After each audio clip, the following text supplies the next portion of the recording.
Ve středověku se i obyčejný akt dýchání mohl stát rozsudkem smrti.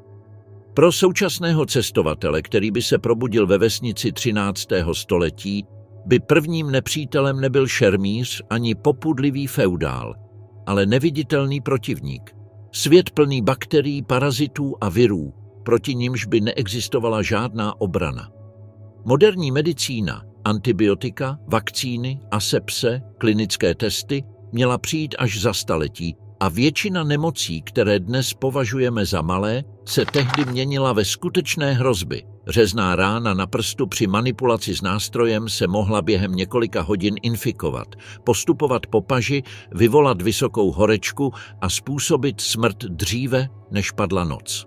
Žádný středověký lékař by nedokázal zastavit septický proces, který se dnes řeší jednoduchou dávkou antibiotik.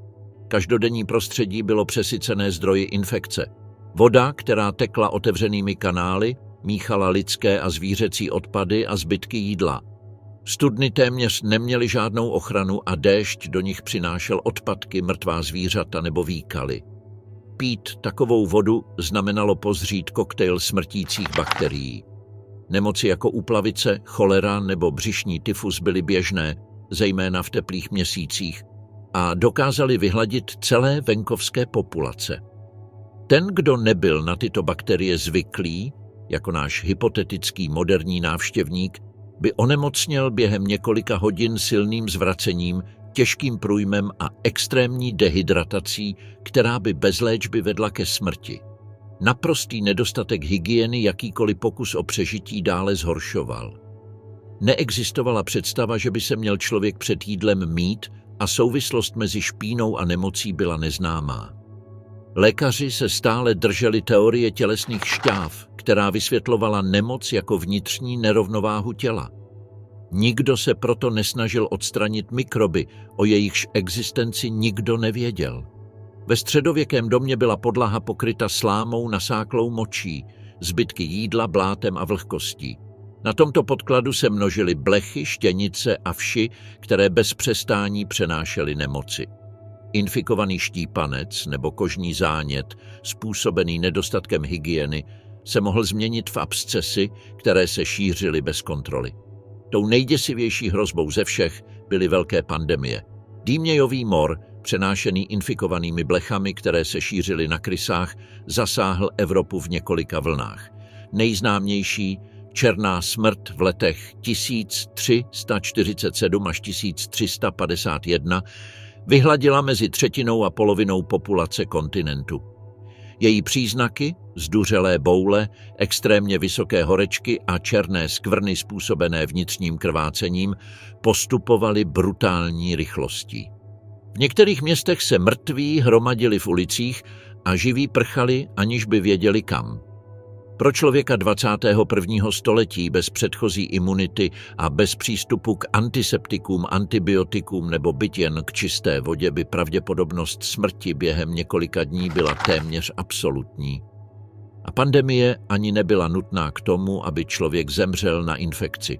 Tetanus číhal v každém zrezivělém hřebíku, každém železném nástroji, v každé otevřené ráně. Gangréna byla neustálou hrozbou. Pokud v těle uvízl kousek dřeva nebo kovu, maso začalo hnít, zatímco nemocný umíral v horečkách a bloudech. Středověká medicína sahala po mastech plných bylin bez skutečného účinku nebo ještě horších metodách, jako bylo vypalování rány rozžhaveným železem. Bolest byla nepopsatelná a riziko smrti během takového zákroku extrémně vysoké. Porod byl další rozsudek smrti. Moderní žena přenesená do té doby by byla zcela bezmocná, bez asepse, bez vhodných nástrojů, bez přesných anatomických znalostí mohla být jakákoliv komplikace smrtelná. Poporodní infekce každoročně zabíjely tisíce žen a novorozenci také hromadně umírali na respirační onemocnění, průjmy nebo infekce pupečníku. Polovina dětí se nedožila 10 let a mnohé nepřežily ani první měsíc života. Dostupné lékařské znalosti byly omezené a někdy nebezpečné. Univerzitní lékaři předepisovali pouštění žilou, projímadla a klystýry, které pacienta oslabovaly právě ve chvíli, kdy potřeboval nejvíce síly. Lazebníci chirurgové prováděli amputace bez anestezie pomocí nástrojů, které nečistili a používali od jednoho pacienta k druhému. Následná infekce byla téměř nevyhnutelná. Ve vesnicích a na venkově se lidé obraceli na léčitele, kteří používali amulety, modlitby nebo nápoje pochybného původu. A přestože některé byliny mohly zmírnit příznaky, většinou nedokázali zastavit postup nemoci, která bez antibiotik pokračovala bez zábran. Dokonce i v klášterech, kde se soustřeďovala významná část lékařských znalostí, byla zdravotnická praxe primitivní. Mniši pěstovali léčivé rostliny a opisovali staré spisy, ale neznalost mikrobů znamenala, že každá rána ošetřená špinavými hadry nebo nesterilizovanými nástroji se stávala ohniskem infekce. Středověké špitály se podobaly spíše duchovním útočištím než místům uzdravení. Nemocní se tísnili na společných lůžkách a šířili mezi sebou nemoci, zatímco řeholníci se více soustředili na spásu duše než na uzdravení těla. Cestovatel z 21. století by si mohl myslet, že by mu k přežití 24 hodin stačilo zůstat v izolaci, ale i to by bylo téměř nemožné. Už samotné dýchání ve středověkém městě znamenalo vdechování vzduchu znečištěného kouřem z ohnišť, hnojem, zvířaty a rozkládajícími se mrtvolami. Respirační nemoci jako zápal plic nebo tuberkulóza byly všudy přítomné a člověk bez předchozí imunity by mohl rychle onemocnět. K tomu se přidávaly prudké změny teplot, špatná strava a nedostatek vhodného oblečení, které s překvapivou rychlostí oslabovaly imunitní systém. Kontaminované nebo zkažené jídlo, časté otravy a omezené skladování potravin. Ve středověku mohl i obyčejný akt vložení sousta do úst vyvolat tichou tragédii. Pro někoho ze 21. století, zvyklého na stálé chlazení, přísná pravidla bezpečnosti potravin a všudy přítomné neviditelné kontroly by střet s realitou středověku byl devastující. Tam jídlo nebylo právem ani zárukou, byla to sázka a každé jídlo mohlo být poslední. První šok by přišel při zjištění, že téměř žádné potraviny nebyly skutečně čerstvé. Bez chlazení se maso začalo kazit už několik hodin po porážce. Pach mohl být maskován kořením, ale to bylo luxusem jen pro pár privilegovaných, zatímco množení bakterií postupovalo bez zábran. Proces hniloby, který dnes okamžitě rozeznáme jako nebezpečný, byl součástí každodenního života. Lidé byli prostě zvyklí snášet kyselé chutě, neobvyklé textury nebo tmavé zbarvení masa a mléčných výrobků. Moderní návštěvník bez předchozí expozice by během několika hodin trpěl zvracením, horečkou a průjmem, jasnými známkami otravy jídlem, která by v prostředí bez bezpečné hydratace rychle vedla k dehydrataci a smrti. Mléko bylo zvlášť problematickým produktem. Konzumovalo se nepasterizované a mnohdy fermentovalo kvůli rychlému působení bakterií z prostředí. Sedláci jej zpracovávali na tvrdé sýry, aby prodloužili trvanlivost, ale i tyto sýry mohly vyvíjet toxické plísně nebo být kontaminovány nebezpečnými spórami. Napití se čerstvě nadojeného mléka, zdánlivě nevinné z moderní perspektivy, znamenalo vystavit se brucelóze, bovinní tuberkulóze nebo listerióze, všem velmi agresivním nemocem, které v neočkovaném těle postupovaly rychlostí požáru. Křížová kontaminace byla všudy přítomná. Potraviny se připravovaly na površích pokrytých zbytky předchozích jídel, zaschlou krví nebo hlínou. Nože se používaly střídavě na krájení syrového masa, porcování zvířat nebo manipulaci se zeleninou. Nic se nemylo mýdlem, které bylo drahé a vyhrazené jen pro omezené použití, dostupné pouze šlechtě, a dostupná voda byla často kontaminovaná. V takovém prostředí mohla zdánlivě jednoduchá salátová miska nést střevní parazity, larvy nebo bakterie, schopné kolonizovat tělo během několika hodin. Ryby představovaly ještě větší riziko.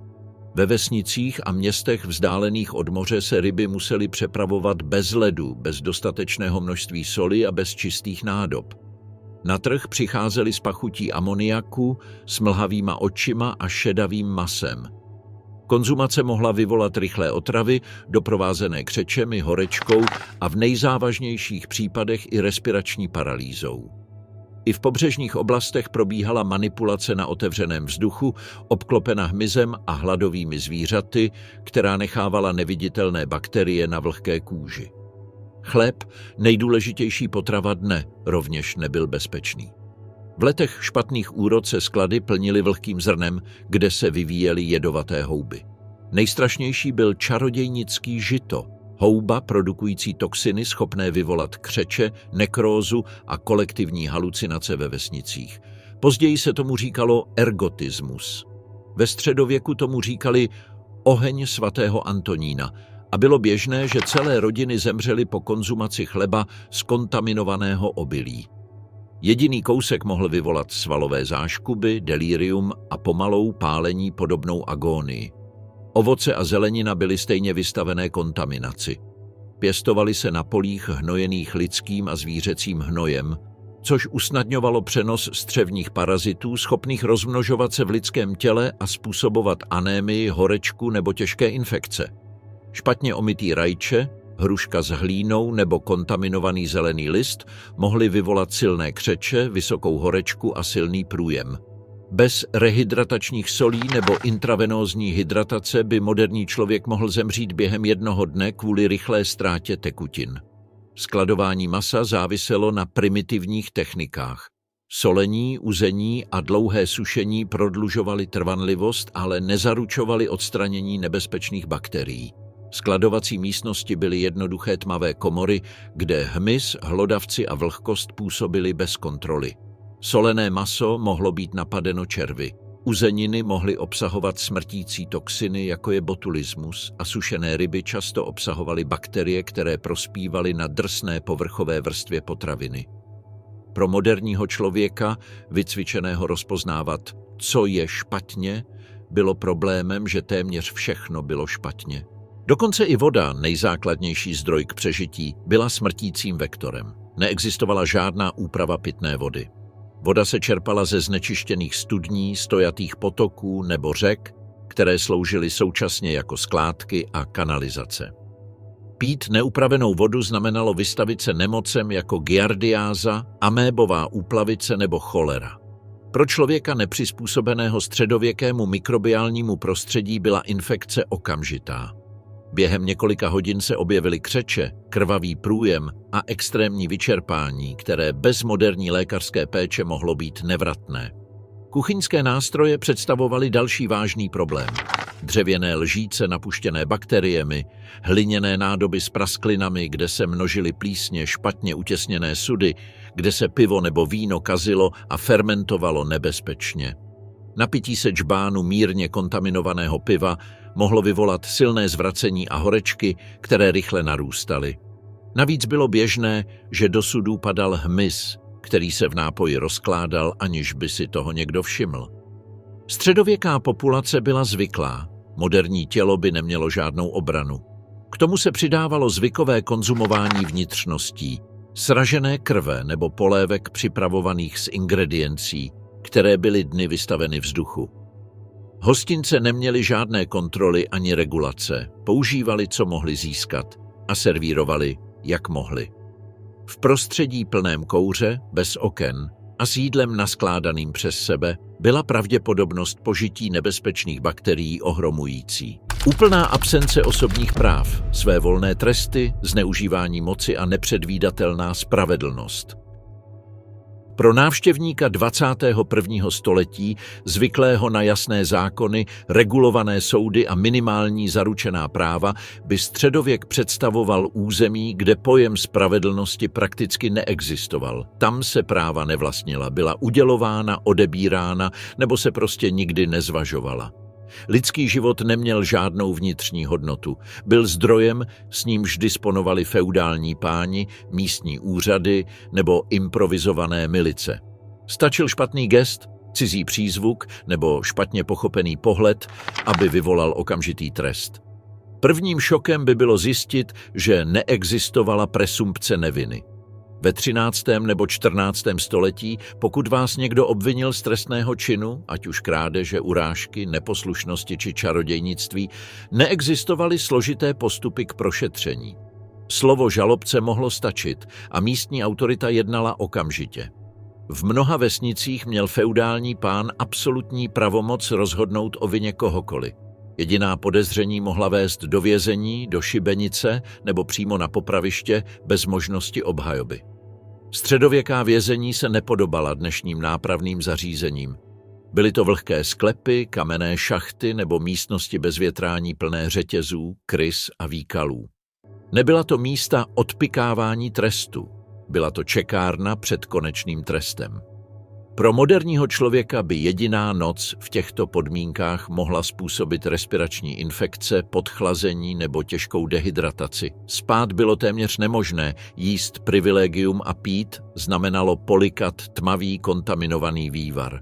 Většina vězňů zemřela dříve, než vůbec poznala svůj osud. Ve vesnicích byla spravedlnost veřejnou show, trest měl exemplární funkci. Být cizincem zvyšovalo zranitelnost. Nepotřeboval se žádný solidní důvod, aby vás označili za viníka. Cestovatelé bez ochrany mohli být obviněni ze špionáže, krádeže nebo nebezpečného toulání. Stačilo, že nikdo nemohl potvrdit vaši identitu a považovalo se vás za podezřelého. Diskuze na trhu nebo špatný překlad se mohl stát útokem podle aktuálního vnímání. Zneužívání moci bylo běžné. Feudální pán kontroloval půdu, plodiny, řemesla a měl pravomoc nad životem a svobodou svých poddaných. Mohl věznit, pokutovat nebo trestat bez formálního odůvodnění. Městští strážní působili spíše jako nárazová síla než jako ochránci. Měli právo být, zadržovat nebo zastrašovat kohokoliv, koho považovali za problémového. Moderní cestovatel bez rodových či společenských vazeb by byl ideálním cílem vydírání, zneužívání či násilí. Tělesný trest byl preferovanou metodou. Místo dlouhých soudů a písemných dokumentů se středověká spravedlnost uchylovala k fyzické síle, k obnovení pořádku. Tresty zahrnovaly bičování, značky železem, mrzačení, amputaci uší či prstů a veřejné vystavení na nástrojích ponížení. Šibenice, cepy a popraviště byly běžnými nástroji. Tresty probíhaly na náměstích před všemi a jejich brutalita nikoho nešokovala. Přiznání získaná mučením byla legální a běžná. Pokud vás někdo obvinil z krádeže, strážní vás mohli fyzicky tlačit k odhalení pravdy. Pokud závažný zločin otřásl vesnicí, cizinci byli první, kdo byli vyslýcháni násilím. Mučení nebylo výjimkou, bylo součástí soudního procesu. A pro tělo nepřipravené na extrémní fyzickou bolest i menší metody, jako zavěšení za zápěstí nebo svírání palců provazem, mohly způsobit mdloby, trvalá zranění nebo smrt. Spravedlnost byla hluboce nerovná. Šlechtici dostávali mírné tresty i za závažné zločiny, zatímco sedláci nebo cestovatelé nesli plnou tíhu právního násilí. Šlechtic mohl zabít při improvizovaném duelu a zůstat na svobodě. Sedlák obviněný z krádeže bochníků chleba mohl přijít o ruku.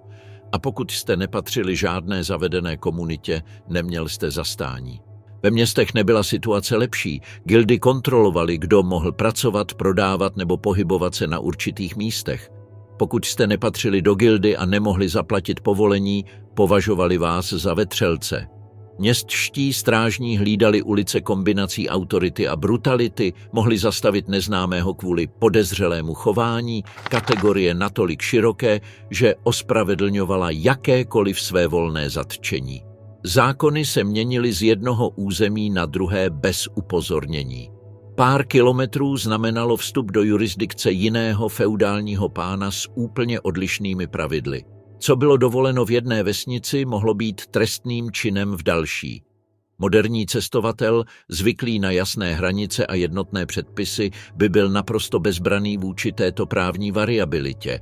Jediný špatně pochopený gest nebo slovo od strážce mohlo znamenat rozsudek. Navíc byla středověká spravedlnost prosáklá pověrami.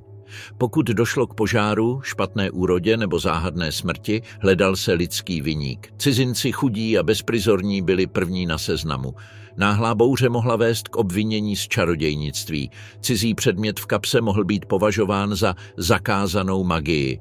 Iracionalita měla právní váhu. Dokonce i v dobách míru byly v některých oblastech stále platné soudy podle ordálií, fyzické zkoušky, kde měla promluvit božská spravedlnost.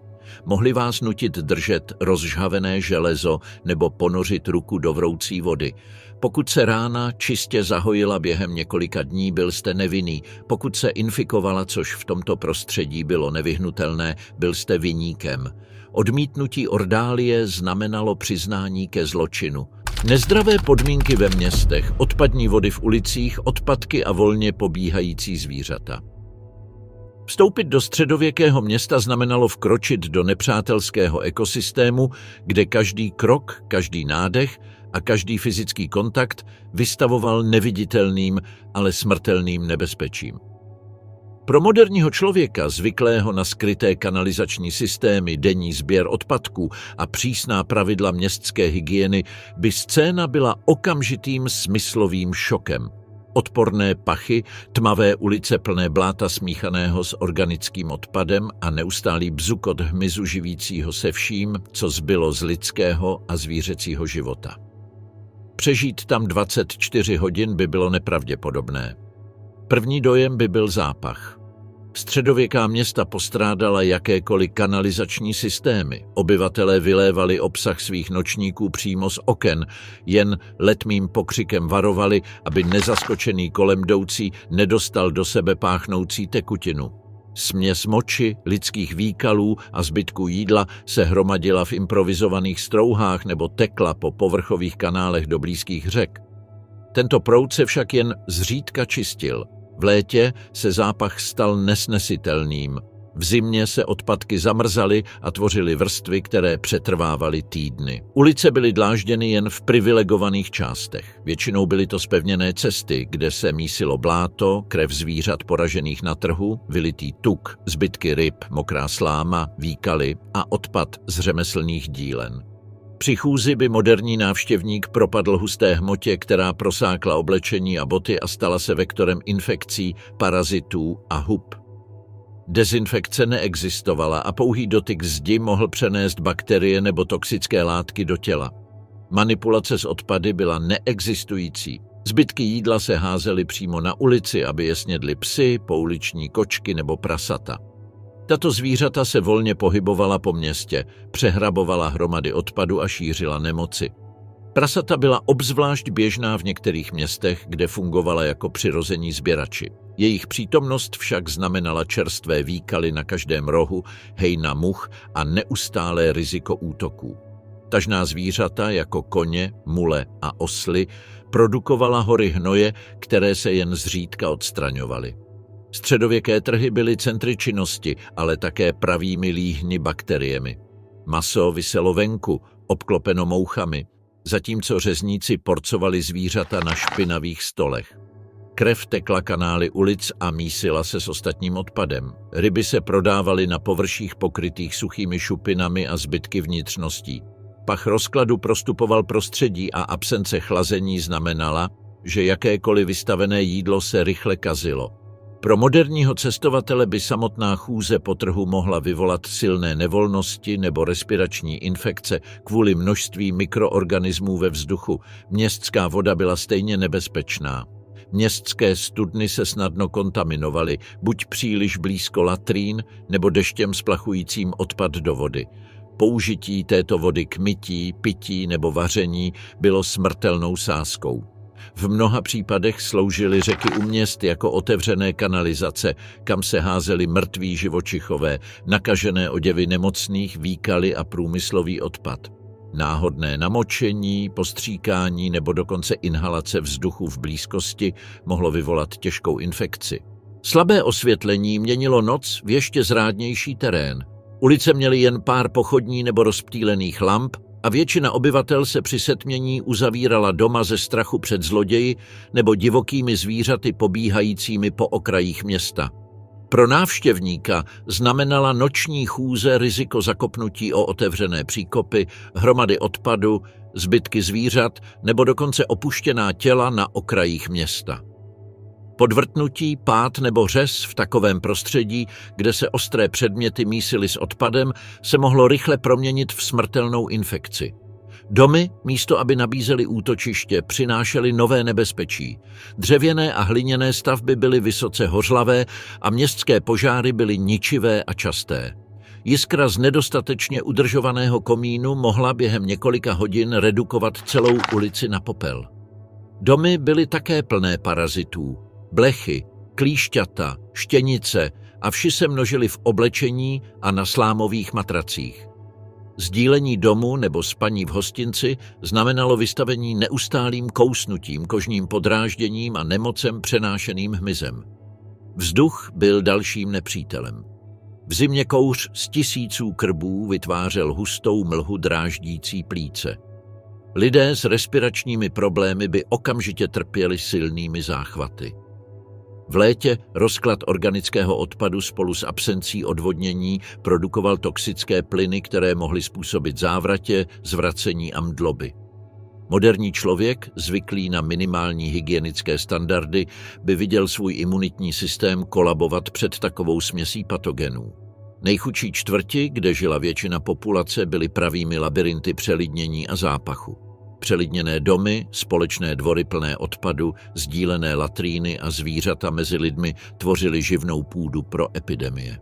Bronchitida, zápal plic, tuberkulóza a břišní tyfus byly časté a mohly se rychle šířit mezi nezabezpečenými návštěvníky. Každodenní a legalizované násilí, souboje, přepadení, bandité na cestách a městech bez ochrany. Ve středověku nebylo násilí výjimkou ani mimořádnou událostí, bylo součástí každodenního života. Pro cestovatele 21. století, zvyklého na stálou přítomnost policie, bezpečnostní kamery a relativně stabilní pravidla soužití, by kontakt se středověkou realitou znamenal okamžitý šok. Svět té doby fungoval podle logiky, kde síla určovala zákon. Přežití záviselo na příslušnosti k rodu nebo komunitě a izolovaný jedinec, jako by byl moderní návštěvník, byl bezbranným cílem v brutálním a nepředvídatelném prostředí. Prvním šokem by bylo pochopení, že veřejná bezpečnost, jak ji dnes chápeme, prakticky neexistovala. Neexistovaly pravidelné hlídky, standardizované policejní sbory ani systémy dohledu. Každá vesnice či město spoléhalo na vlastní směs špatně vycvičených stráží, příležitostných milicí nebo jednoduše na schopnost rodin bránit se.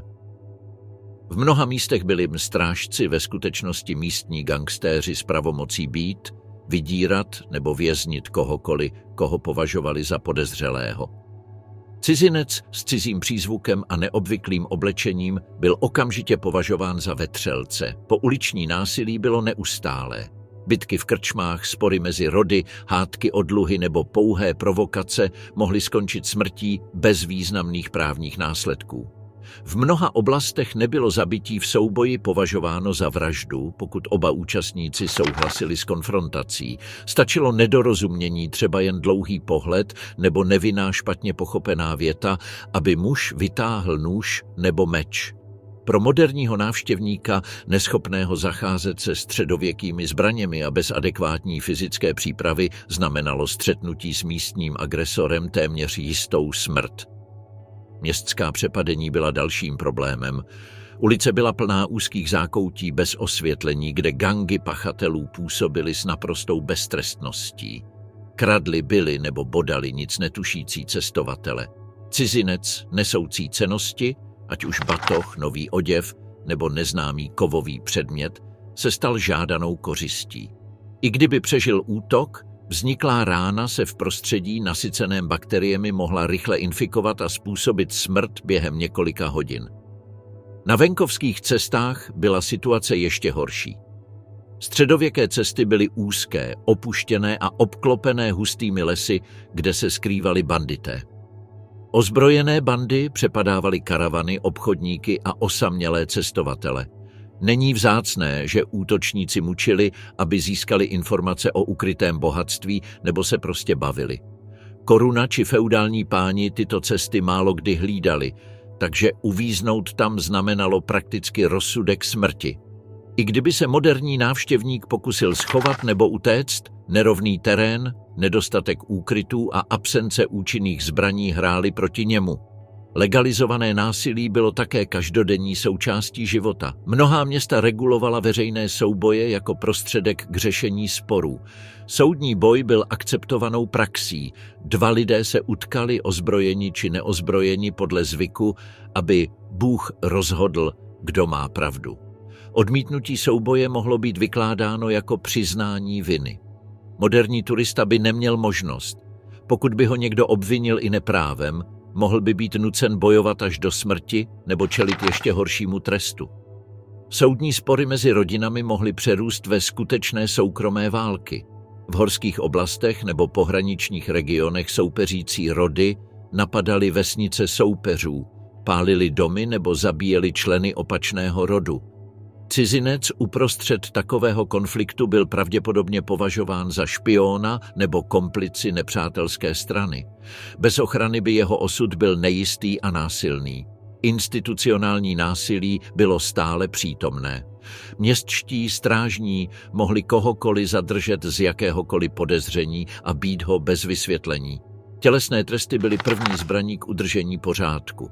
Být cizincem znamenalo mít malou schopnost obrany. Nikdo by za neznámého nevystoupil a úřady by se neodvážily odporovat místnímu obyvateli ve prospěch osamělého návštěvníka. V tomto kontextu mohla jednoduchá hádka na trhu skončit násilným zatčením nebo spontánním lynčem. Násilí se netýkalo pouze lidí. Zvířata byla reálnou hrozbou.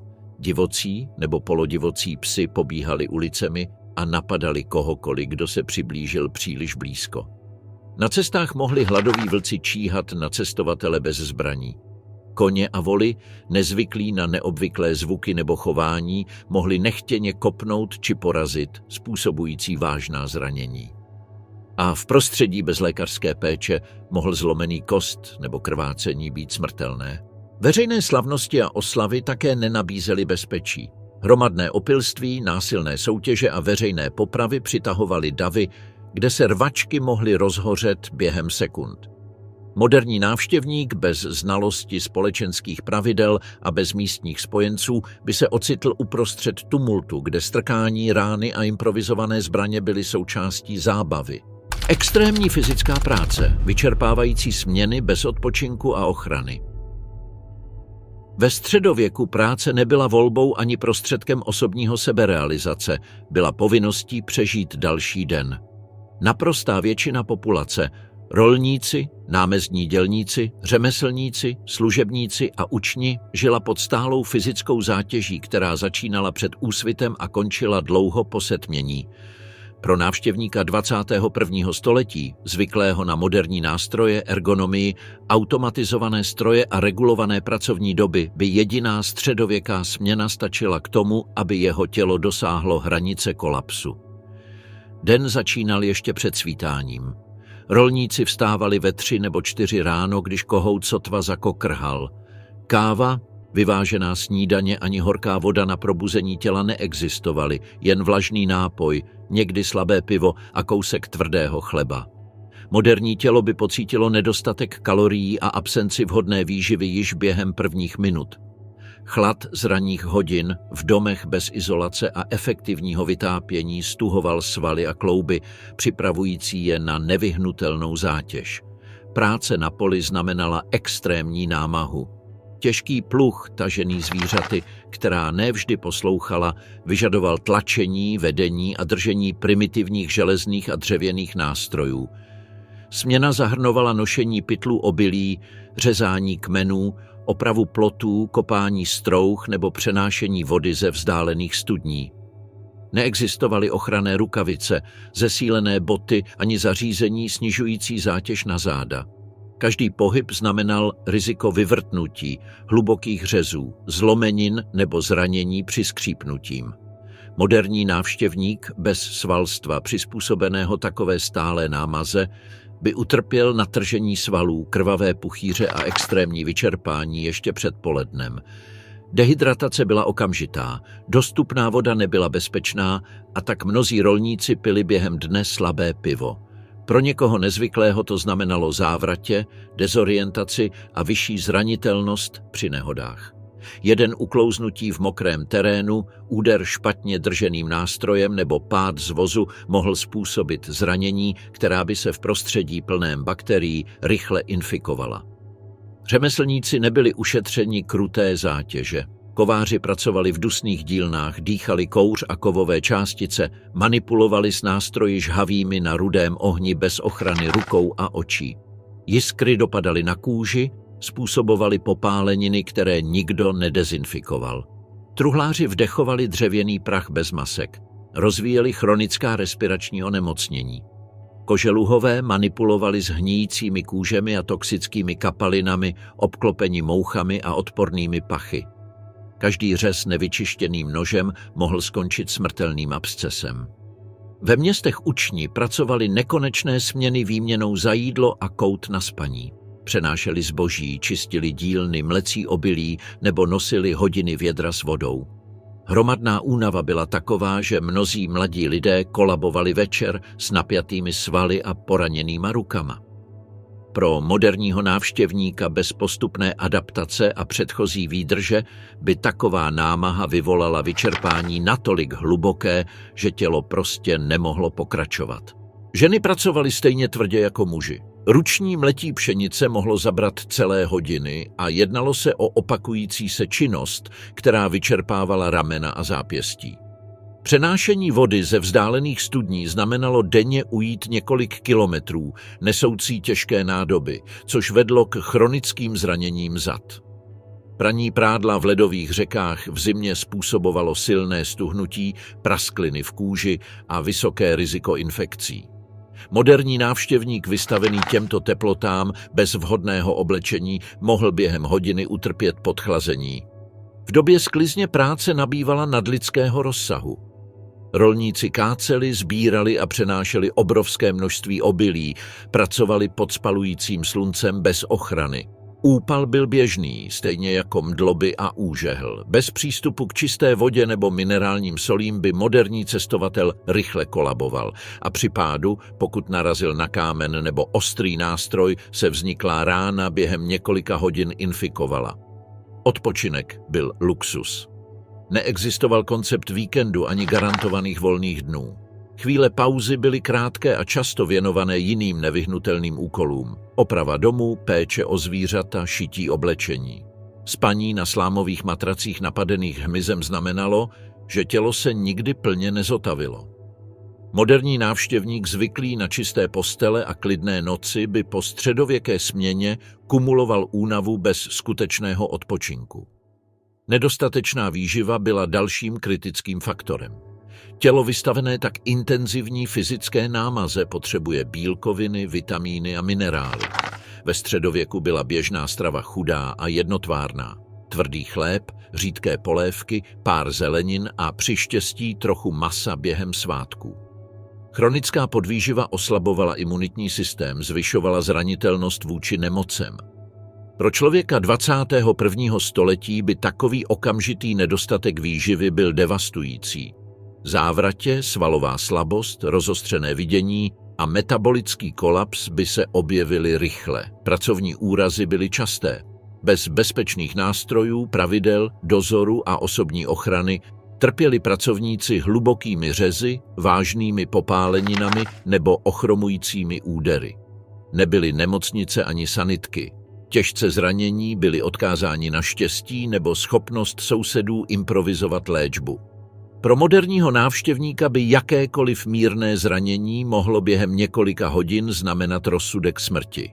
Pevná sociální struktura, být cizincem nebo chudým, mohlo znamenat okamžité nebezpečí. Ve středověku nebyla společnost organizována kolem práv, ale kolem přísných a neměnných hierarchií. Každý člověk měl své přesné místo. Šlechtici, duchovní, řemeslníci, rolníci, nevolníci, žebráci. Narodit se mimo tuto strukturu nebo do ní jednoduše nezapadat znamenalo neustálé riziko.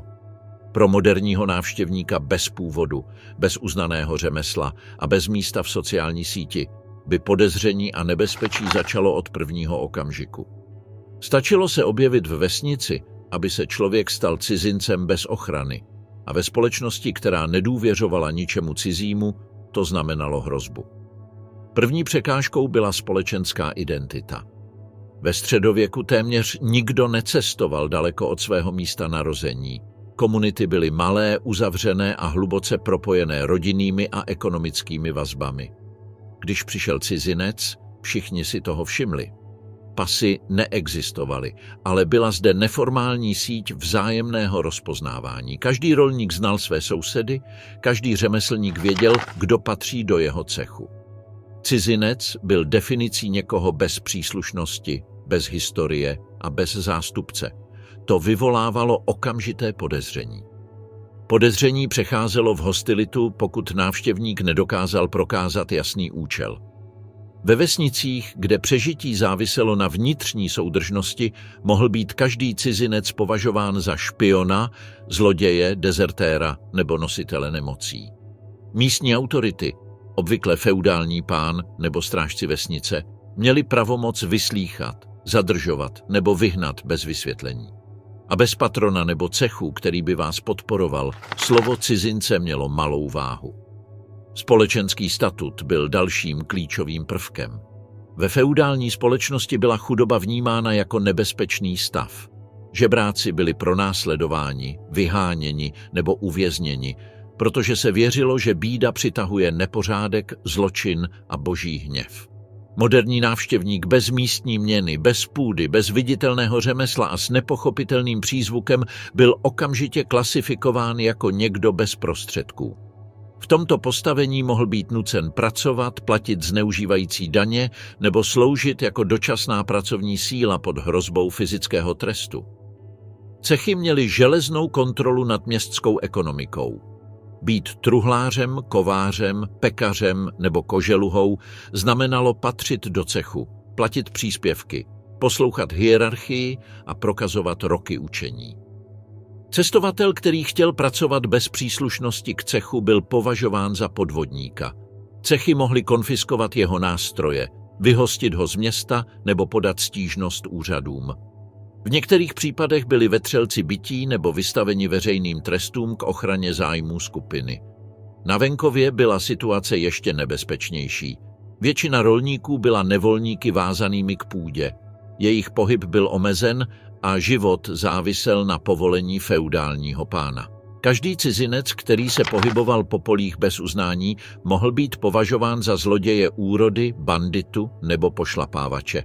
Rolníci, obávající se odplaty pána, neváhali upozornit stráže. Zadržení bylo okamžité a trest přísný. Oblečení a řeč těla hrály rovněž proti modernímu návštěvníkovi. Současné oblečení, i to nejjednodušší, bylo vnímáno jako exotické nebo podezřelé. Barvy, ty plátky, střihy a švy nesouhlasily s žádným známým stylem. Vesničané mohli považovat tyto oděvy za známku čarodějnictví, nepřiměřeného luxusu nebo příslušnosti k neznámé skupině. Mluvení bylo rovněž překážkou. I když se člověk snažil komunikovat místním jazykem, přízvuk, výrazy nebo špatná výslovnost vyvolávaly okamžité podezření. Ve světě, kde byla čarodějnictví obávaná a pověry vládly, bylo neznámé nebezpečné. Náboženství, středobod středověkého života, bylo dalším minovým polem. Nepřítomnost na mši, neznalost rituálů, nesprávné znamení kříže nebo nedodržování místních náboženských zvyků mohlo být považováno za herezi. Cizinci, kteří nerespektovali převládající víru, byli bedlivě sledováni. Moderní návštěvník bez středověkého liturgického vzdělání by neustále chyboval, křížil se špatně, neuměl odpovídat na modlitby, neznal místní svaté ani uctívané relikvie. To stačilo k podezření z neúcty nebo, hůře, z ďábelského paktu. Etnické předsudky byly silné. Každý neobvyklý fyzický rys mohl vyvolat strach nebo odmítnutí. V tak uzavřeném prostředí mohly i výška, barva kůže, vlasy nebo způsob mluvy učinit někoho předmětem podezření. Cizinci byli často oběťmi spontánních lynčů při neštěstí, jako je požár, nemoc nebo náhlá smrt. Obvykle se hledal viník a cizinec byl vždy nejjednodušším terčem. Nakonec absence právní ochrany znamenala, že návštěvník neměl kam se obrátit při sporu. Nebyli tu právníci, obhájci ani práva cestovatele. V případě obvinění byl cizinec automaticky považován za vinného. Musel prokázat svou nevinu, což bylo téměř nemožné v době bez nástrojů pro uchování či zaznamenání důkazů, nebo pokud to nebylo možné, musel se podrobit libovolným trestům, které mohly skončit smrtí. Oficiální soudní mučení, metody získávání pravdy před procesem. Ve středověku nebylo mučení excesem ani okrajovým jevem. Bylo to institucionalizovaný nástroj, podporovaný civilními úřady, místními soudy a někdy i náboženskými autoritami. Pro návštěvníka z 21. století, který chápe spravedlnost jako proces založený na důkazech, právech a minimálních zárukách, by zjištění, že pravda byla získávána fyzickou bolestí, bylo šokující a devastující. Ještě než měl obviněný možnost se bránit, mohl být spoután, natažen nebo zavěšen na nástroji určeném nikoli k vyšetřování, ale k zlomení lidské vůle. Mučení se používalo jak u těžkých zločinů, tak u drobných přestupků, v závislosti na regionu. Stačila obvinění z krádeže, spiknutí, cizoložství, čarodějnictví nebo jen podezřelé chování k zahájení násilných výslechů. Středověcí soudci byli přesvědčeni, že nevinný se mučení bát nemusí, protože Bůh ochrání jeho tělo, a tyto metody používali systematicky. Moderní návštěvník bez víry, fyzické přípravy a odolnosti vůči extrémní bolesti by téměř okamžitě kolaboval. Jednou z nejběžnějších metod byla strappada. Obviněný byl spoután za zápěstí a vytažen lanem do vzduchu, poté částečně spuštěn, což způsobovalo vykloubení ramen s hrozivým zvukem. Někdy se přidávaly závaží na nohy pro zvýšení poškození. Strapada způsobovala nesnesitelnou bolest, mdloby, trvalá zranění a paralýzu. Moderní člověk by při tomto mučení ztratil vědomí během několika sekund a mohl zemřít na šok. Další běžnou metodou byl kůň, latinsky potro. Obviněný byl přivázán rukama i nohama a kata točili válce, aby natahovali tělo, vykloubili klouby, přetrhli šlachy a svaly. Oběť obvykle křičela až do ztráty hlasu. Nikdo to dlouho nevydržel. I nejodolnější nakonec přiznali cokoliv, co soudce chtěl slyšet. Moderní návštěvník by utrpěl nezvratná poškození během několika sekund. Použití ohně bylo dalším centrálním prvkem výslechů. Nástroje byly rozžhaveny k popálení kůže, kauterizaci ran nebo tlaku na citlivé oblasti. Někdy byly používány horké špičaté nástroje k označení obviněného. Moderní lidská kůže by okamžitě utrpěla popáleniny 3. stupně a následná infekce by byla nevyhnutelná, což by často znamenalo smrt i po přežití samotného mučení. Drcení bylo rovněž běžné. V některých regionech se používaly desky a závaží k pomalému stlačování hrudníku nebo končetin. Bolest byla nesnesitelná, způsobovala zlomeniny, vnitřní krvácení a kolaps plic. Oběť často přiznala, než ztratila vědomí. Pro netrénované tělo mohl být tento způsob smrtelný během několika minut. Vodní mučení, méně krvavé, bylo zvlášť kruté. Obviněného přinucovali vypít obrovské množství vody přes trychtýř, až se žaludek nebezpečně naplnil. Bolest byla agonická. Oběti se křečovitě svíjely a prosili o ukončení trestu.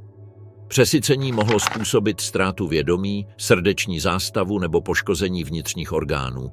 Pro moderního člověka s tělem nezvyklým na středověkou chronickou podvýživu bylo účinkování ještě devastující. V některých procesech, zvláště u čarodějnictví nebo zrady, se používaly jemnější formy mučení s cílem ponechat málo viditelných stop. Katové používali malé nástroje k tlačení nechtů, kloubů nebo citlivé tkáně a tenká, tvrdá lana, která pomalu řezala kůži. Tyto techniky prodlužovaly utrpení, aniž by okamžitě zabily. Moderní návštěvník by i při krátkém sezení mohl utrpět šok, dlouhé mdloby nebo srdeční zástavu. Mučení nesloužilo jen k získání přiznání. Často bylo preventivní nebo zastrašovací. Obvinění mohla být mučena ještě před prokázáním viny, jen aby se usnadnila spolupráce. Pokud byl obviněný cizinec, útok byl intenzivnější. Soudci byli podezíravější, obyvatelé tlačili na rychlé přiznání a katové cítili volnou ruku. Prostor, kde se mučení provádělo, byl děsivý. Temné podzemní kopky, vlhké místnosti plné zrezivělých nástrojů, okovy na stěnách a zaschlá krev. Vzduch byl těžký a vlhkost podporovala infekce.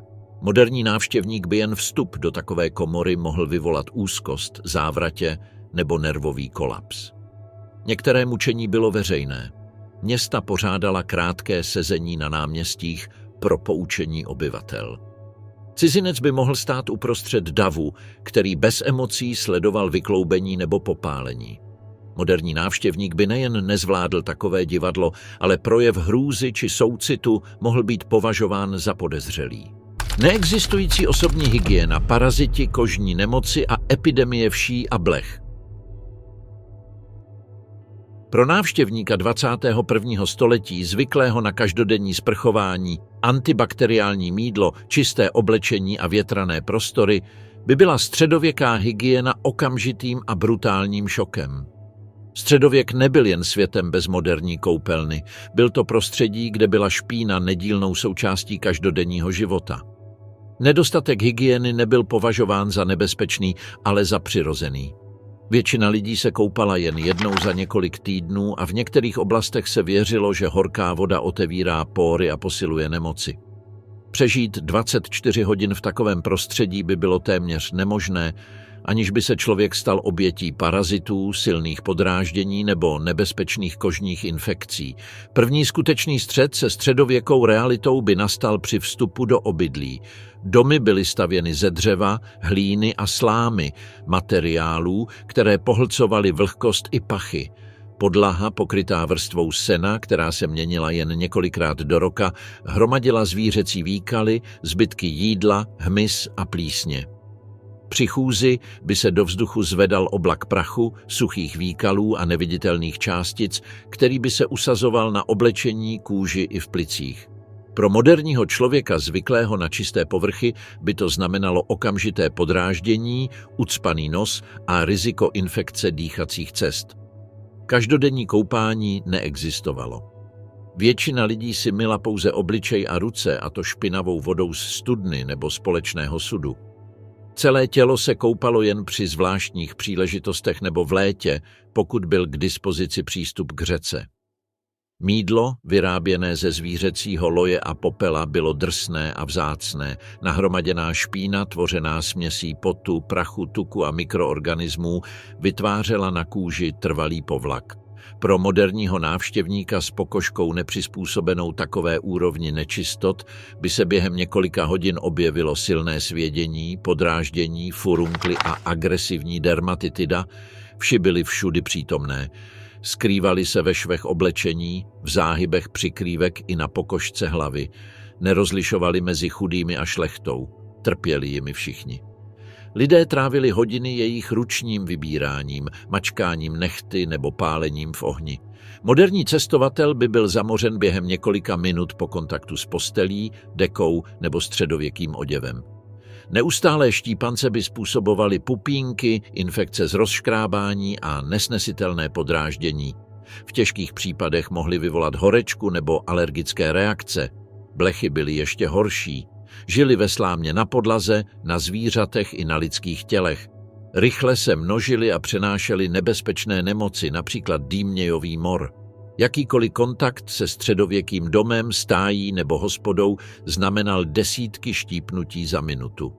Tato bodnutí nezpůsobovala jen zarudnutí a svědění, ale kvůli neustálé špíně se rychle infikovala. Moderní návštěvník, nezvyklý na takové kožní napadení, by mohl během několika hodin vyvinout abscesy nebo celulitidu. Štěnice zamořovaly všechny matrace, které se skládaly z pytlů se slámou, neupravenou vlnou nebo suchým senem. Tento hmyz vylézal v noci, kousal odkrytou kůži a zanechával stopy ve shlucích nebo liniích. Moderní návštěvník by měl problém usnout byť jen na pár minut. Bolest a svědění by znemožnili odpočinek. Temné a vlhké prostředí středověkých domů navíc podporovalo šíření kožních plísní, lišejů a svrabu. Svrap, způsobený mikroskopickými roztoči zavrtávajícími se pod kůži, vyvolával zanícené chodbičky, nesnesitelné svědění a strupy. Bez moderní léčby se rychle šířil po celém těle. Středověké oblečení, které se pralo jen zřídka, zadržovalo pot, tuk a bakterie po celé týdny či měsíce. Neupravená vlna vydávala silné pachy a lněné košile nasávaly nečistoty, aniž by byly pravidelně měněny. Nošení těchto oděvů by způsobovalo podráždění, odřeniny a rány, které by se ve světě plném mikrobů rychle infikovaly. Moderní cestovatel by mohl po několika hodinách chůze v tvrdé obuvi bez vložek a hygienických ponožek utrpět otevřené puchýře. Dalším stálým nepřítelem byla vlhkost. V mnoha oblastech Evropy chladné a deštivé klima podporovalo vznik plísní. Dřevěné stěny, textilie i matrace byly plné neviditelných plísňových spor. Jejich vdechování mohlo vyvolat horečku, kašel, silné ucpání dýchacích cest nebo dokonce nebezpečné plicní infekce.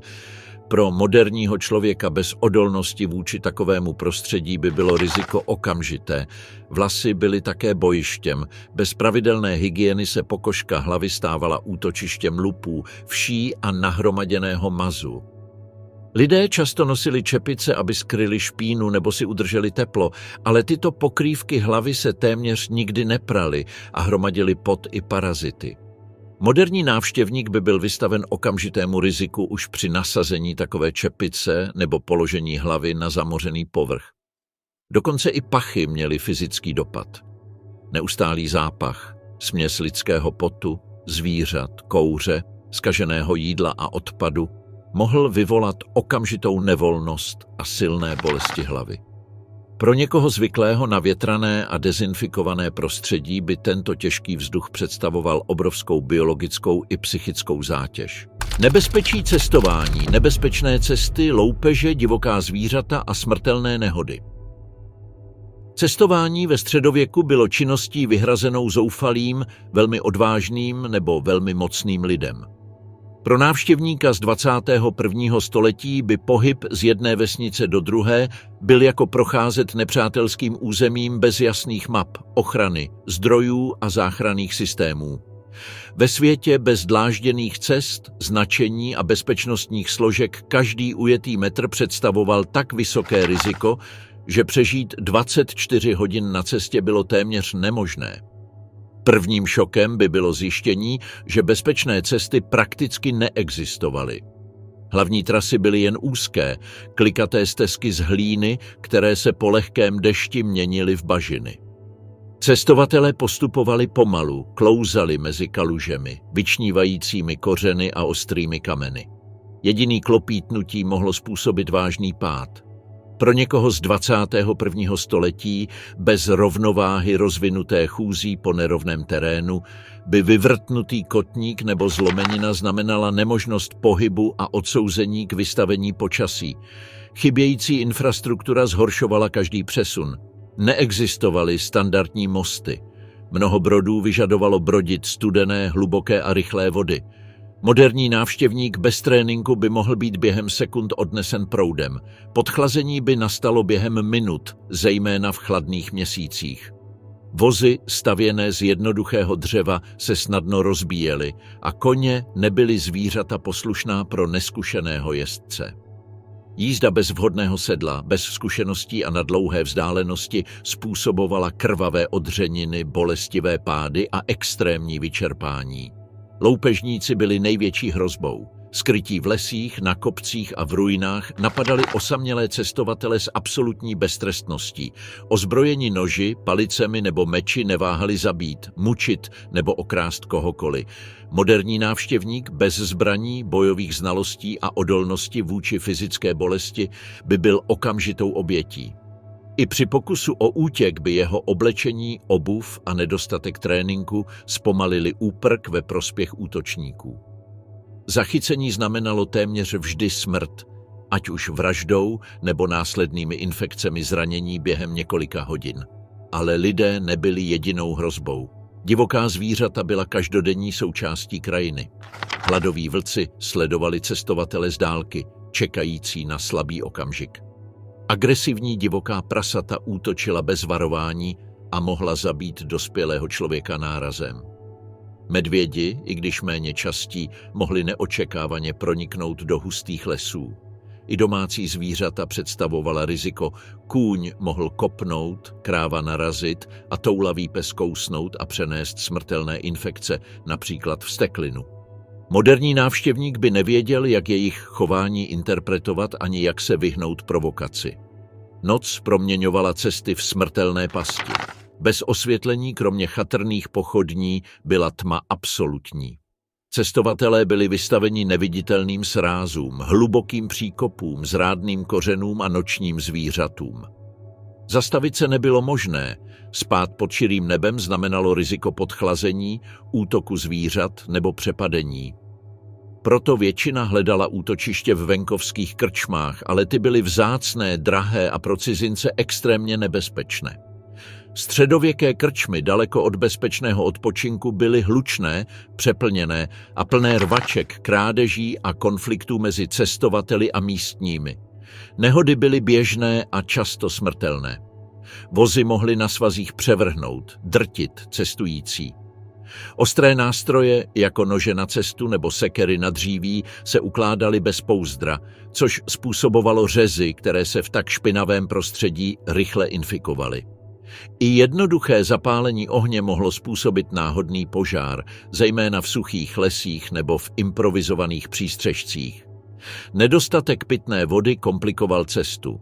Cestovatelé pili z kontaminovaných řek, kaluží nebo neznámých pramenů. Pro návštěvníka 21. století, zvyklého na přísné hygienické normy, by taková voda způsobila zvracení, těžkou průjmovou nemoc a rychlou dehydrataci. Uprostřed cesty bez blízké pomoci by tyto příznaky byly smrtelné. Při žízni bylo nutné pít cokoliv dostupného, i kdyby to bylo nebezpečné. Počasí přinášelo další hrozby. Pod letním sluncem způsobovala chůze bez ochrany úpal, závratě a mdloby.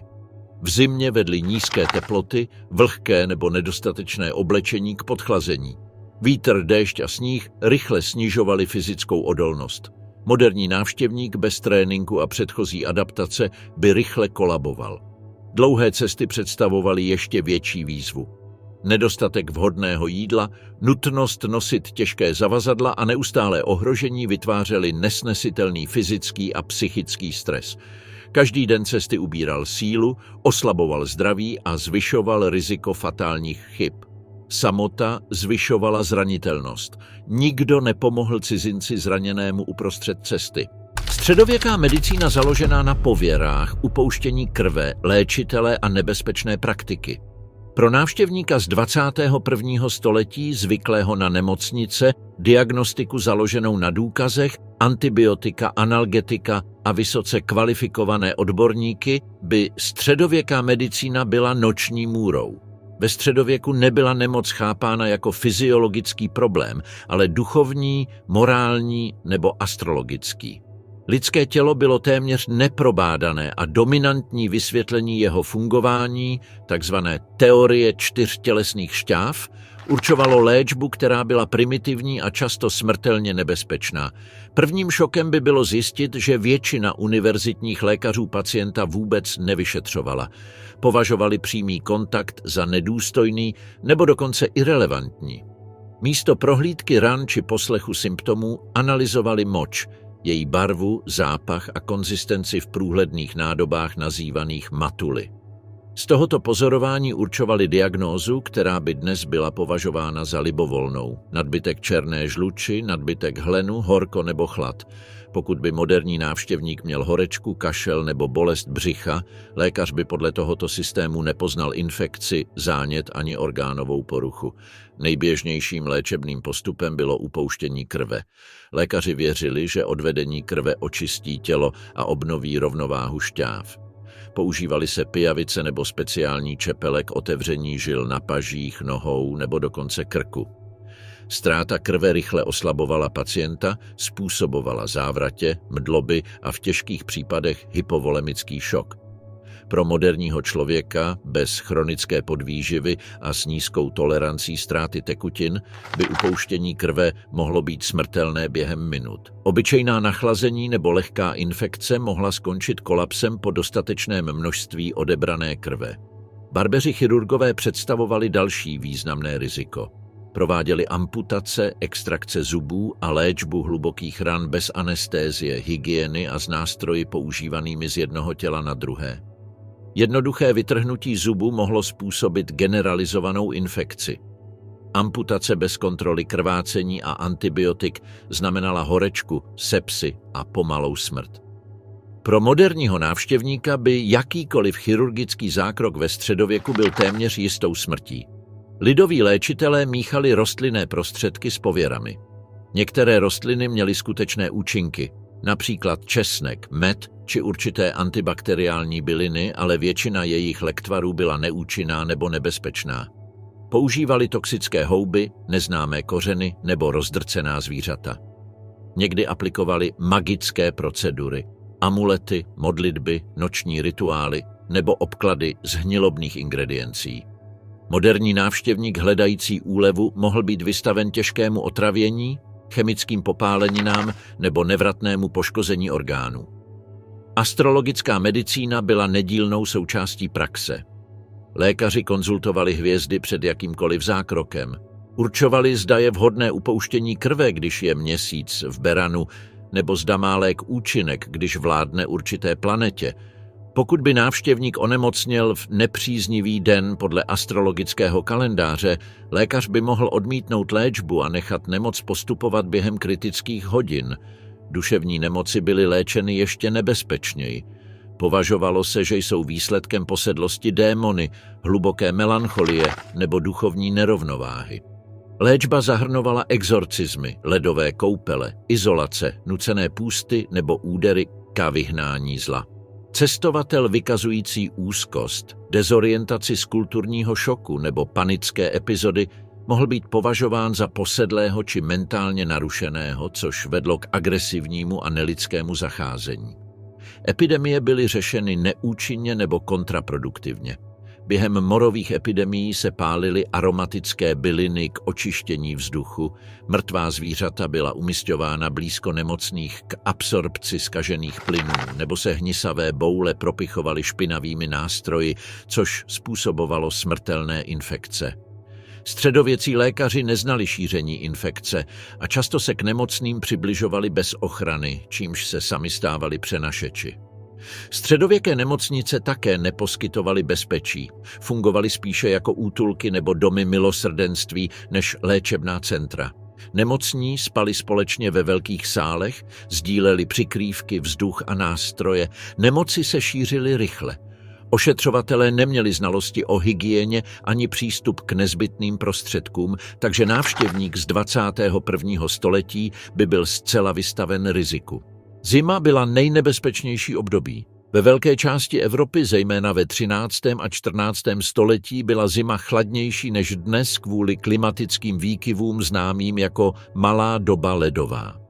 Teploty klesaly hluboko pod nulu, sníh pokrýval cesty a vesnice týdny a ledový vítr pronikal každou škvírou domů. Moderně oblečený návštěvník by rychle promrzl až na kost. Středověké domy bez izolace a s primitivními okny neposkytovaly únik před chladem. Tělo by začalo třást a brzy by se objevily známky podchlazení. Jediným zdrojem tepla byl oheň, ale přinášel stejně rizik jako užitek. Kamna byla primitivní, kouřem naplněná a špatně větraná. Dlouhé vdechování kouře způsobovalo dráždění plic, kašel, respirační poškození a silné bolesti hlavy. Pro moderního člověka, zvyklého na čisté vytápění, by kombinace venkovního chladu a kouře uvnitř byla nesnesitelná. Spát u ohně znamenalo riziko otravy kouřem, zatímco vzdálit se znamenalo pomalé promrzání. Středověký oděv byl nedostatečný pro ochranu před extrémy počasí. Chudí i prostí lidé nosili tlusté vrstvy vlny, které byly těžké, drsné a nasákaly vlhkost. Sněhová bouře proměnila oblečení v zmrzlé kusy přilepené na těle, což urychlovalo úbytek tepla. Boty z neošetřené kůže pouštěly vodu a nechránily proti extrémním teplotám.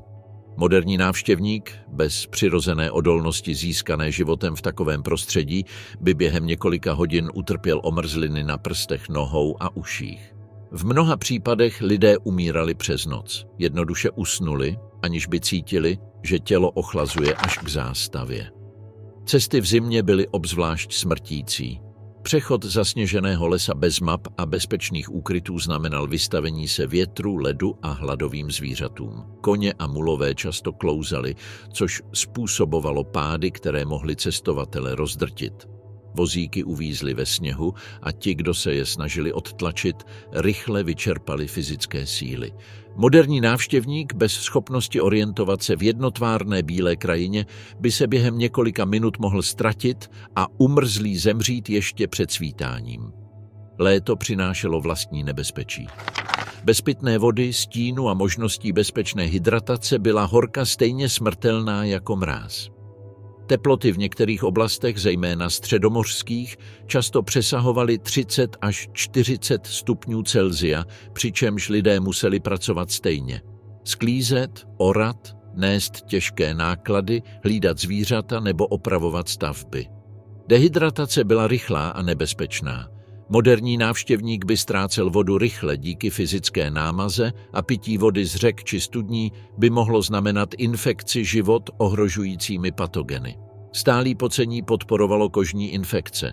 Bez možnosti koupání se pokožka pokryla solí, špínou a mikroorganismy, které se při horku rychle množily. Vyrážky, puchýře a infikované vředy byly běžné. Ti, kdo urazili dlouhé vzdálenosti, trpěli puchýři, které se otevíraly a tělo zůstávalo zranitelné vůči bakteriím z okolí. Moderní návštěvník, nezvyklý na stálé tření, těžkého, vlhkého oblečení, by se během několika hodin stal prakticky nehybným. Přímé slunce bylo dalším nepřítelem. Středověké klobouky z látky nebo slámy poskytovaly jen malou ochranu.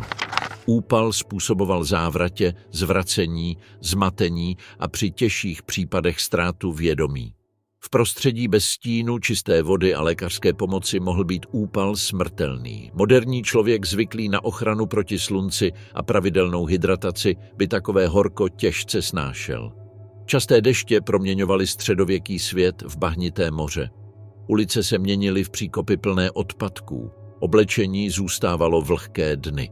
Moderní tělo bez imunity na takové prostředí rychle dostalo horečku, zimnici, kašel a respirační komplikace. Plíseň byla tichým nepřítelem.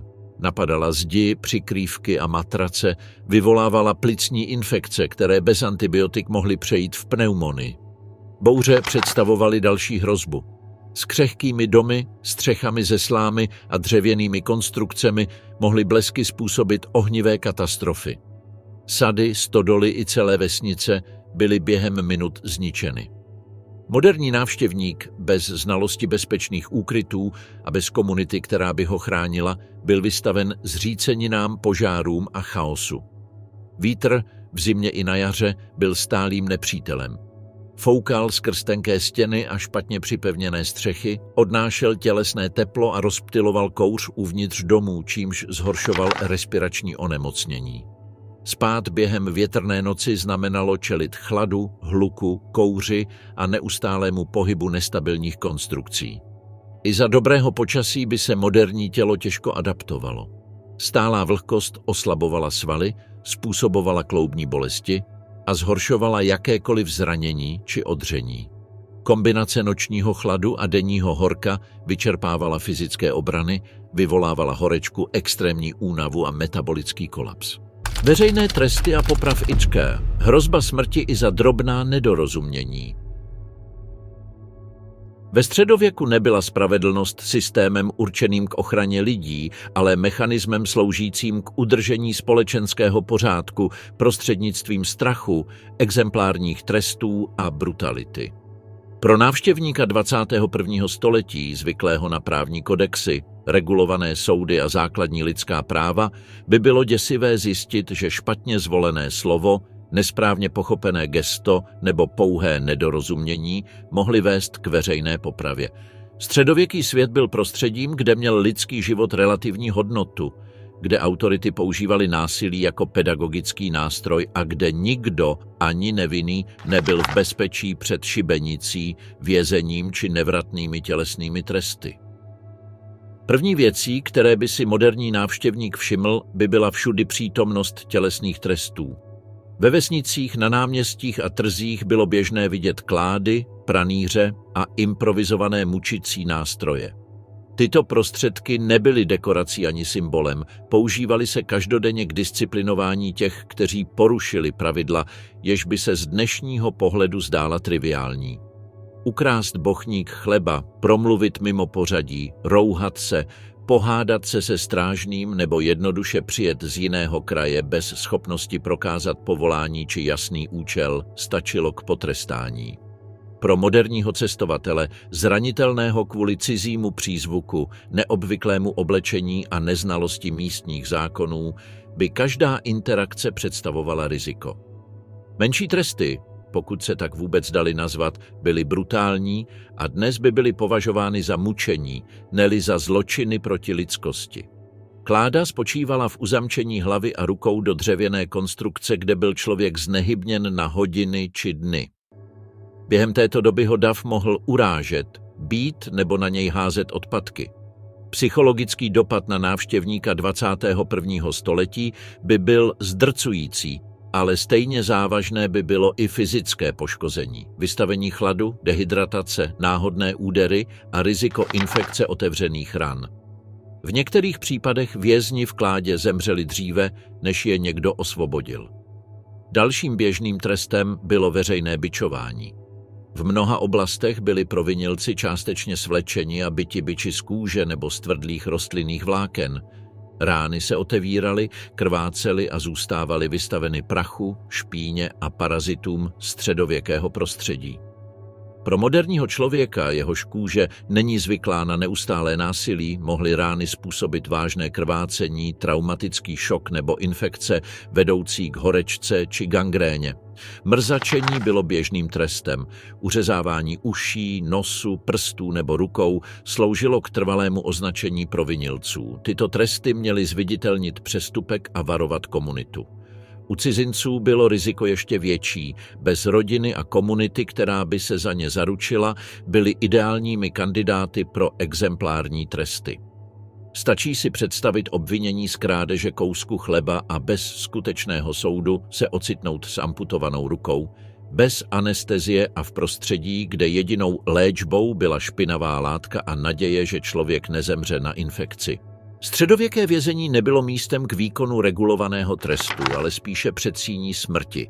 Věznice byly vlhké sklepy, temné cely bez světla a prostory zamořené krysami, blechami a nemocemi. Nebyly tam postele, toalety ani pitná voda. Zadržení spali na kamenné podlaze, často v řetězech a dýchali zatuchlý vzduch míst, kde byla smrt běžná. Mísili se zde skuteční zločinci, dlužníci, cizinci obvinění bez důkazů i ženy označené za čarodějnice.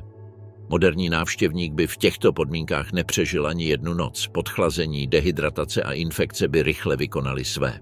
Veřejné popravy byly vrcholem středověkého trestního systému. Nejběžnější metodou byla šibenice.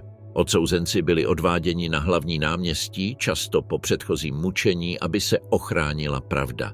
Dav přicházel hromadně. Děti, staří lidé, obchodníci i rolníci sledovali akt ze směsicí lhostejnosti a zvědavosti. Pro ně byly popravy součástí společenského obrazu, nezbytným varováním k udržení pořádku. Pro návštěvníka 21. století, citlivého na otevřené násilí a bez psychického otužení doby, by pohled na veřejnou popravu vyvolal nevolnost, závratě, okamžité trauma a především hrůzu z poznání, jak snadné by bylo stát se další obětí. Kromě šibenice existovaly ještě brutálnější tresty. Stětí hlavy, obvykle vyhrazené šlechtě nebo významným zločincům, mohlo selhat, pokud kat nebyl zručný, a prodloužit agónii. Zdlouhavé oběšení, při němž odsouzený umíral minuty či dokonce hodiny, bylo běžné mezi prostým lidem. V oblastech s germánským vlivem se používalo lámání kolem, při němž byly kosti drceny, dokud tělo nebylo k nepoznání. V regionech se silnou náboženskou kontrolou byla hranice spektáklem určeným k potrestání hereze, čarodějnictví či morální neposlušnosti. Pouhé projevení neznalosti místních náboženských rituálů mohlo vzbudit podezření. Moderní návštěvník, neschopný dokonale dodržovat zvyklosti, by byl zřejmým terčem. Obvinění z čarodějnictví bylo obzvlášť nebezpečné. Ačkoliv jeho vrchol přišel až o staletí později, už ve středověku panoval hluboký strach z nadpřirozena. Cizinec, který by mluvil sám se sebou, používal neznámé předměty nebo se choval nezvykle, mohl být obviněn ze spolčení s temnými silami. Takové obvinění stačilo k zahájení výslechů pod mučením, uvěznění a někdy i k popravě. Pro člověka 21. století s gesty, projevy a návyky zcela cizími středověkému životu by bylo riziko označení mimořádně vysoké. Spravedlnost byla natolik svévolná, že nebylo ani nutné spáchat skutečný zločin. V dobách hladomoru, moru či vnitřního napětí hledali autority viníky k uklidnění obyvatelstva. Cizinci se často stávali obětními beránky. Neúroda, náhodný požár nebo náhlá nemoc mohly stačit k tomu, aby komunita označila návštěvníka. V takovém kontextu byla obrana marná. Bez svědků, rodiny, dokumentů a znalosti systému byl jakýkoliv pokus o vysvětlení ignorován. Hlavním účelem středověkého trestu nebyla náprava, ale zastrašení. Krutost měla pedagogický cíl. Připomínala všem, že společenský řád je křehký a že jakákoliv odchylka může zničit životy. Veřejné tresty posilovaly hierarchii a připomínaly prostému lidu, že jejich osud závisí na feudálním pánovi, kléru a místních zvyklostech. Pro moderního návštěvníka zvyklého na pojetí spravedlnosti založené na rovnosti před zákonem by byla tato realita nesnesitelná. Ani v nejlepších scénářích nezaručovalo vyhnutí se obvinění bezpečí. Kdo byl jednou označen, zůstal společensky poznamenán. Podezření se mohla kdykoliv vrátit. Ženy, zejména cizinky, byly zranitelné vůči obviněním z čarodějnictví nebo nemravnosti. Muži vůči obviněním ze špionáže. Mladí z tuláctví, staří ze pověrčivosti. Všichni bez výjimky mohli padnout za oběť svévoli systému, který používal násilí jako první reakci. Pro návštěvníka 21. století by tak středověk představoval prostředí, kde život mohl skončit nikoli nemocí, hladem či nehodou, ale pouhým nedorozuměním nebo svévolným použitím právní moci. Špatně pronesené slovo na trhu, pohled považovaný za neúctivý vůči šlechtici, cizí předmět nalezený v kapse, či pokus vysvětlit něco, čemu místní nerozuměli. Kterýkoliv z těchto detailů mohl bez dalšího vést na šibenici.